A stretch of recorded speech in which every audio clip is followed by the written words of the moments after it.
എല്ലാ ഭക്തജനങ്ങൾക്കും കതിർവേൽ മുരുകൻ യൂട്യൂബ് ചാനലിലേക്ക് ഒരിക്കൽ കൂടി സ്വാഗതം. എൻ്റെ ചാനൽ ആദ്യമായിട്ട് കാണുന്ന ഭക്തജനങ്ങൾ ചാനൽ ഒന്ന് സബ് ചെയ്യുക. ജ്യോതിഷ സംബന്ധമായ എന്തെങ്കിലും കാര്യങ്ങൾ അറിയണമെങ്കിൽ ഈ നമ്പറിൽ വിളിക്കുക. നിങ്ങളുടെ പ്രശ്നങ്ങൾ ഓൺലൈനായി പരിഹരിച്ച് തരുന്നതായിരിക്കും. അപ്പോൾ കാര്യത്തിലേക്ക് കിടക്കാം. നമ്മളെ എല്ലാവരെയും ബാധിച്ചിരിക്കുന്ന വീണ്ടും വീണ്ടും വരുന്നൊരു പ്രശ്നമാണ് ഈ ബാധാ ദുരിതങ്ങൾ, നെഗറ്റീവ്. നമുക്ക് ഈ ബാധാ ദുരിതങ്ങൾ ഉണ്ടെന്ന് നമുക്ക് എങ്ങനെ മനസ്സിലാക്കിയെടുക്കാം? ഒരു വ്യക്തിക്ക് ബാധയാണോ ഇല്ലെങ്കിൽ അസുഖം വന്നാൽ മാറുന്നില്ല. അപ്പോൾ നമ്മുടെ സ്വഭാവത്തിനുണ്ടാകുന്ന മാറ്റങ്ങൾ, ഇതൊക്കെ ബാധാദോഷമാണ്. അപ്പോൾ ഈ ബാധാദോഷം ഉണ്ടെങ്കിൽ ഈ ബാധ നമ്മുടെ ശരീരത്തിൽ കയറി അതിനുള്ള പ്രതിവിധി എന്താണ്? ആദ്യം തന്നെ ഞാൻ നിങ്ങളോട് പറഞ്ഞ് മനസ്സിലാക്കുന്നത്, അങ്ങനെ ബാധാദോഷമുള്ളവർ അങ്ങനെ ഉണ്ടെങ്കിൽ നമ്മൾ ആദ്യം തന്നെ ഒരു സൈക്കാട്രിസ്റ്റിനെ കാണിക്കേണ്ടതാണ്. ഇത് ബാധാ ദുരിതം തന്നെയാണെന്നൊന്ന് ഉറപ്പ് വരുത്തുക. ഡോക്ടറുടെ മെഡിസിനോ മരുന്നോ ഇല്ലാതെ നമുക്ക് ഒരു അസുഖവും മാറത്തില്ല. അപ്പോൾ വിശ്വാസമുള്ള കാര്യങ്ങൾ നമുക്കത് ചെയ്യാം, അതവിടെ നിൽക്കട്ടെ. പക്ഷെ അങ്ങനെ നമ്മൾ ഡോക്ടറെ ഒരു സൈക്കോളജിയെ കൊണ്ട് കാണിച്ച് അതിന് വേണ്ട ട്രീറ്റ്മെൻറ്റും കാര്യങ്ങളും ഒക്കെ ചെയ്യണം. അതാണ് നമ്മൾ ഫസ്റ്റിൽ നമ്മളത് ചെയ്യേണ്ടത്. എന്താണെന്ന് നമ്മൾ ഡോക്ടറുടെ അറിവും കാര്യങ്ങളൊക്കെ നമ്മൾ കേൾക്കേണ്ടതാണ്. ഇനി നമുക്ക് വിശ്വാസത്തിലേക്ക് വരുവാണെങ്കിൽ, ബാധാദുരിതം ഉള്ളവർ നമ്മൾ ഒത്തിരി വഴിപാടുകളും പൂജകളും ഹോമങ്ങളൊന്നും ചെയ്യേണ്ട ഒരു ആവശ്യമില്ല. ഒന്നെങ്കിൽ ചോറ്റാനിക്കര, മലയാളപ്പുഴ, ഈ വിധത്തിൽ ഏതെങ്കിലും ക്ഷേത്രത്തിലൊന്ന് കൊണ്ടുപോവുക. ഏറ്റവും ഉത്തമം ഞാൻ പറയുവാണെങ്കിൽ ചോറ്റാനിക്കര തന്നെയാണ്. എല്ലാം സെയിം തന്നെയാണ്, പക്ഷെ കുറച്ചും കൂടെ പൂജാതി കാര്യങ്ങളിലേക്കൊക്കെ ഭംഗിയായിട്ടിരിക്കുന്ന ചോറ്റാനിക്കര ക്ഷേത്രത്തിൽ തൊഴുക. അവിടെ പ്രത്യേകിച്ച് പൂജാതി കാര്യങ്ങളൊന്നും ചെയ്യണ്ട. അത് നിങ്ങൾക്ക് സാമ്പത്തികം അനുസരിച്ച് നിങ്ങൾക്ക് പൂജാ കാര്യങ്ങളൊക്കെ ചെയ്യാം. ചോറ്റാനിക്കര ഒന്ന് കൊണ്ടുപോകാം.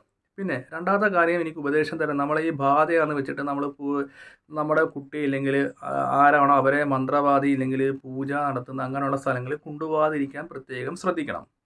പിന്നെ ബാധാദുരിതങ്ങൾ നമുക്ക് ചോറ്റാനിക്കരയിൽ പോകാൻ പറ്റിയില്ലെങ്കിൽ നമ്മുടെ ശരീരത്തിൽ ബാധാദുരിതങ്ങൾ തന്നെയാണോ എന്ന് നമുക്ക് സംശയം തീർക്കാൻ വേണ്ടി നമ്മുടെ വീടിൻ്റെ അടുത്തുള്ള ദേവീ ക്ഷേത്രത്തിൽ ദർശനം നടത്തുക. അപ്പോൾ ഇത് നമ്മുടെ ശരീരത്തിൽ എങ്ങനെ ഉണ്ടെന്ന് മനസ്സിലാക്കാം. നമ്മൾ ദേവി, അതായത് പോസിറ്റീവായിട്ട് ഉള്ള എടുത്ത് നിൽക്കുമ്പോൾ നമുക്കൊരു നെഗറ്റീവ് ഉണ്ടാകാം. അതായത് നമുക്ക് നിൽക്കാൻ മടി ഉണ്ടാകുന്നത്, നമുക്ക് ആ ഒരു ചൈതന്യത്തിൻ്റെ മുമ്പിൽ നിൽക്കുന്ന നമുക്ക് തല കറങ്ങുന്നത്, നമ്മൾ പെട്ടെന്ന് വെട്ടി വേർക്കുന്നത്, നമുക്ക് അവിടെ നിന്ന് മാറാൻ തോന്നുന്നത്, അതൊക്കെ ബാധാദുരിതത്തിൻ്റെ ലക്ഷണങ്ങളാണ് ഞാൻ ഈ പറയാൻ പോകുന്നത്. ഒന്നാമത്തെ കാര്യം, പലർക്ക് പല രീതിയിലുള്ള ശരീരത്തിൻ്റെ അനുസരിച്ചുള്ള ലക്ഷണങ്ങളായിരിക്കാം. ചിലർക്ക് പെട്ടെന്ന് ദേഷ്യം ഉണ്ടാകാം, ചിലർക്ക് ഫുഡിനോടൊക്കെ അമിത ആവേശം കാണും, ചിലർ ഫുഡ് കഴിക്കത്തില്ല. പക്ഷേ ഇവർ ഈ പറയുന്ന ബാധാദുരിതം ഉള്ളവർ ഈ ക്ഷേത്രങ്ങൾ, അതായത് ഏത് ക്ഷേത്രമാവട്ടെ, ആ ക്ഷേത്രത്തിൽ കയറുന്ന സമയത്ത് ഇവർക്ക് നിൽക്കാൻ മടി, പോകാമെന്ന് പറഞ്ഞ് മടിക്കുന്ന, അമ്പലത്തിൽ പോകാൻ മടി, നമ്മളവിടെ നിൽക്കുന്ന സമയത്ത് വെട്ടി വേർക്കുന്ന, അതായത് ശരീരം കൊഴുന്ന് ഇരിക്കാൻ പോകുന്നു, അങ്ങനെയുള്ള ബാധാ ലക്ഷണം. ഇത് ഒഴിഞ്ഞു പോകാനുള്ള രീതി എന്ന് വെച്ചാൽ, ഒന്നെങ്കിൽ ഏലസിട്ട് നമുക്ക് അകറ്റി നിർത്താം. അതായത് അഹോരവ, മഹിഷമർദിനി, ശൂലിനി യന്ത്രങ്ങൾ, ഈ യന്ത്രങ്ങൾ ധരിച്ച് നമുക്ക് അകറ്റി നിർത്താം.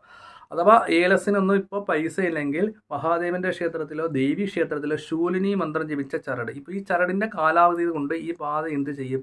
നമ്മുടെ ദേഹത്തുനിന്ന് മാറി അകന്ന് നിൽക്കും. മനസ്സിലാകുന്നുണ്ടോ? അപ്പോൾ അകന്ന് നിൽക്കും. അതുകൊണ്ടാണ് ഒരു ചരടിൻ്റെ കാലാവധി 21 ദിവസമുള്ളൂ. അപ്പോൾ 21 ദിവസത്തിനകം അടുത്ത ചരടും കാര്യങ്ങളും പുതുക്കി കെട്ടുക. ഇല്ലെങ്കിൽ ശിവക്ഷേത്രത്തിൽ പോയി അഹോര മന്ത്രം ജപിച്ച് എന്ത് ചെയ്യണം? നമ്മൾ ചരട് വലത് കൈ കിട്ടുക. അതുപോലെ തന്നെ ബാധാദോഷമുള്ളവർ ഒരു വെള്ളിയുടെ ആരൂപം മേടിച്ചിട്ട് തേങ്ങയായിട്ട് നമ്മൾ 3 തവണ ഒഴിയുമ്പോഴത്തേക്ക് ആ ബാധയിലെ ദോഷങ്ങൾ എന്ത് ചെയ്യും? ഈ തേങ്ങയിലേക്കും വെള്ളിയുടെ രൂപത്തിലേക്കും ആവാഹനം ചെയ്തപ്പെട്ട് നമുക്ക് തന്നെ ക്ഷേത്രത്തിൽ കൊണ്ടുവെക്കാതാണ്. അത് ബാധാദോഷമുള്ളവർ ഇങ്ങനെ ചെയ്താൽ ബാധാ ദുരിതങ്ങൾ മാറിക്കിട്ടും.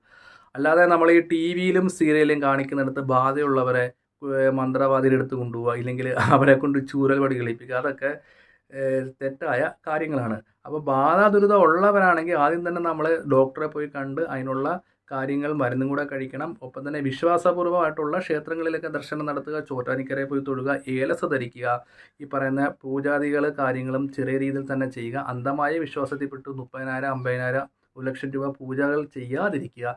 ഇത്ര ഉപദേശമാണ് എനിക്ക് ഈ വീഡിയോയിലൂടെ ഭക്തജനങ്ങൾക്ക് തരാനുള്ളത്. അപ്പോൾ ബാധാദുരിതം കൂടുതലായിട്ട് ബാധിക്കുന്ന ഞാൻ പറയാം. ക്ഷേത്രത്തിൽ നിൽക്കുമ്പോൾ തന്നെ അവർക്ക് നിൽക്കാൻ പറ്റാത്തതിന് ശരീരം വെട്ടി പേർക്കും പെട്ടെന്ന് ഇറങ്ങി ഓടും. അല്ലാതെ നമ്മൾ ഈ ടി വി സീരിയലിൽ കാണുന്ന പോലെ തന്നെ ഒരു ബാധ കൂടിയെന്ന് വെച്ചിട്ട് ഈ അലറും അതൊക്കെ ചെയ്യത്തില്ല. അതൊക്കെ നമ്മൾ സൈക്കാട്രിസ്റ്റിനെ കണ്ട് കൂടുതലായിട്ട് മാറ്റേണ്ടതാണ്. അതാണ് ഞാൻ പറഞ്ഞത്, ആദ്യം ബാധ തന്നെയൊന്ന് അറിയാൻ വേണ്ടി നമ്മൾ ഡോക്ടറെയാണ് കാണിക്കേണ്ടത്. എന്നിട്ട് വേണം നമ്മൾ വിശ്വാസപൂർവ്വം കാര്യങ്ങൾ ചെറിയ രീതിയിൽ ചെയ്ത് മുന്നോട്ട് പോകാൻ. അപ്പോൾ ഇത് ഞാൻ അറിവ് തന്നതാണ് ഭക്തജനങ്ങൾക്ക്. അപ്പോൾ അങ്ങനെ എന്തെങ്കിലും പ്രശ്നങ്ങളോ ബാധാദുരിതങ്ങളോ ഉണ്ടെങ്കിൽ നമ്മൾ മനസ്സിലാക്കേണ്ട ലക്ഷണം കൂടെ ഞാൻ പറഞ്ഞു തന്നിട്ടുണ്ട്. അവർ ക്ഷേത്രത്തിൽ കയറില്ല, ഇവർക്ക് പല രീതിയിലുള്ള പല സ്വഭാവങ്ങളും കാര്യങ്ങളൊക്കെ ആയിരിക്കും.